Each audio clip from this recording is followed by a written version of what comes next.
বন্ধুরা, এই ইংরেজি বা ইংলিশ এই এবিসিডির যে উচ্চারণগুলি এগুলি কিন্তু কিছু কিছু ক্ষেত্রে আলাদা আলাদা হয়। এগুলি আমি লিখে দেখিয়ে দেব। বইও থাকে, বইও পড়িয়ে শেখাতে পারেন, তবে অনেক বাচ্চা বই পড়তে চায় না এবং লিখে দিলে না একটা সব থেকে বেশি ভালো হয়। সেটা হলো যে আপনি লিখলে তবে বাচ্চা কিন্তু দেখে অনুকরণ করে নিজেও লিখতে চাইবে। আর বইয়ের পড়া কিন্তু কি হয়, মুখস্থ করে বাচ্চা চলে যায়, লিখতে চায় না, না লেখার কিন্তু মনে হয় এটা একটা প্রধান কারণ। তো আমি দেখিয়ে দিই আপনাদেরকে এর উচ্চারণে কি হয়। অ, এর উচ্চারণে হয় অ,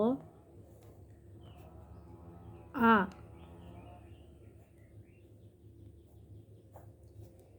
এ, জফলা আকার আর কি, এ। এরপর আমি কয়েকটা উচ্চারণ আপনাদেরকে দেখাবো।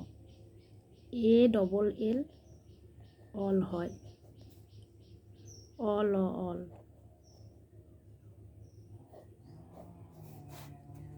এ আর এম আর্ম,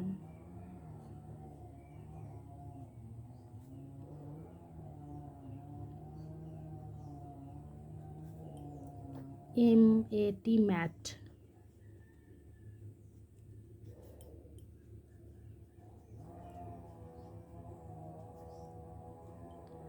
তো আমরা দেখতে পেলাম এখানে কতগুলো উচ্চারণ আলাদা আলাদা হলো।